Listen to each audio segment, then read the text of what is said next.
everyone, and welcome to Wet News Wednesday. We start today with a State of the Union update. In case you found yourself watching something far more enjoyable on La Télévision last night, the State of the Union address happened, which for us plebeians out here in the world, it's a chance for the president to update us on the State of the Union. For Congress, it's the best workout they get all year. So many standing ovations, it looks like a Jillian Michaels thigh workout. Oh, Congress. More Botox per capita than the Emmys. It's true. And I'd like to start off today by saying there's one thing about the State of the Union address that we can all agree on, no matter what party you're from. Speaker of the House John Boehner's tan was on point. Honey, where did you go? Aruba looks good on you. With the Republican Party now in control of Congress, I think we were all expecting that there would be a few, things happening at the old SOTU last night.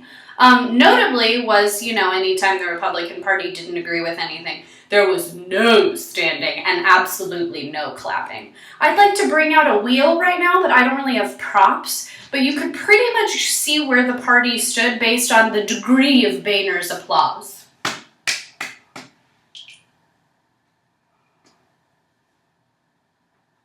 And unfortunately, the biggest bummer for me, mostly just because, there's some nice Republicans out there. I know a few, and I like to try and be bipartisan. But when the president says that he thinks that women should be paid equally for equal work, and Boehner looks out like, not on my watch, Sonny Jim. That's a bummer. Come on. My lady bits don't mean that I don't work as hard. And I like money. Please. The one thing that everyone applauded for, other than, our military, was tech safety. Because there are so many secrets in Washington. Shh. Presidents always make history in their State of the Union speech, and last night was no exception. It's the first time that a president has referenced bisexual and transgender Americans, and President Obama did so when urging us for marriage equality, because it is a civil liberty. Duh. Also, for those of you who may have been confused, that was not Yoda who President Obama hugged before giving his speech. That was, in fact, the female Yoda, Ruth Bader Ginsburg herself. She recently celebrated her 283rd birthday, for those of you who are keeping track. Also, very apparent at last night's State of the Union address, we live in a casual society, people. Dogs are invited to the office, there are scooters in the Google building, and apparently you can catcall the president now.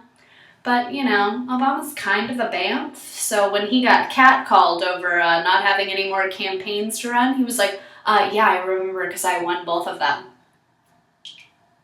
That was a mic drop, in case that was not clear. In our final note on the State of the Union address, this being President Obama's second to last speech, I'd just like to say how much I will miss Joe Biden's face. He is like Jiminy Cricket in real life.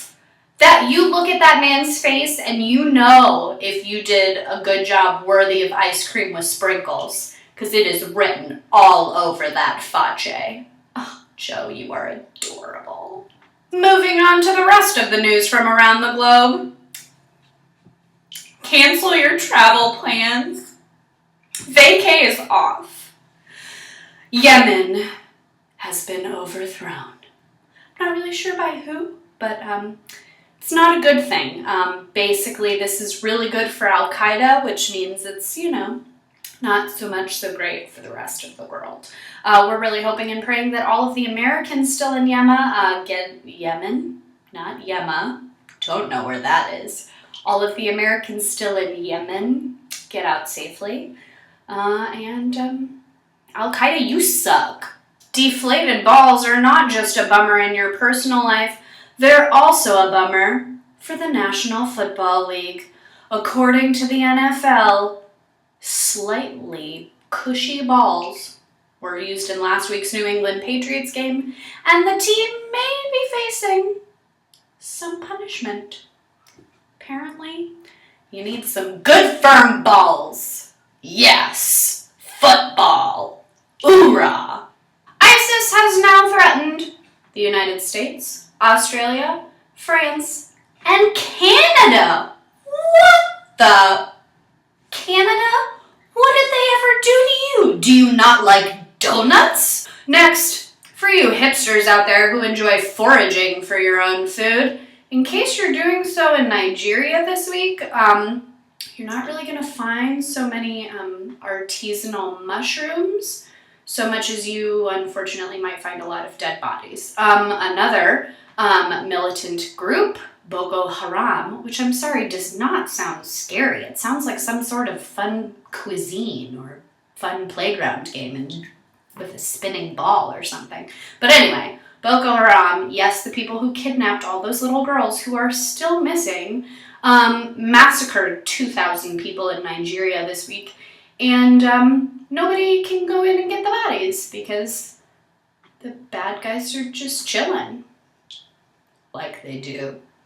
Chilling like a villain. That's where that comes from, just so you know. Knowledge. In a story worthy of a Scorsese film, an Argentinian prosecutor was found dead the day before he was due to testify against the president of Argentina, Cristina Fernandez, and other senior political officials for allegedly covering up Iran's involvement in a 1994 bombing.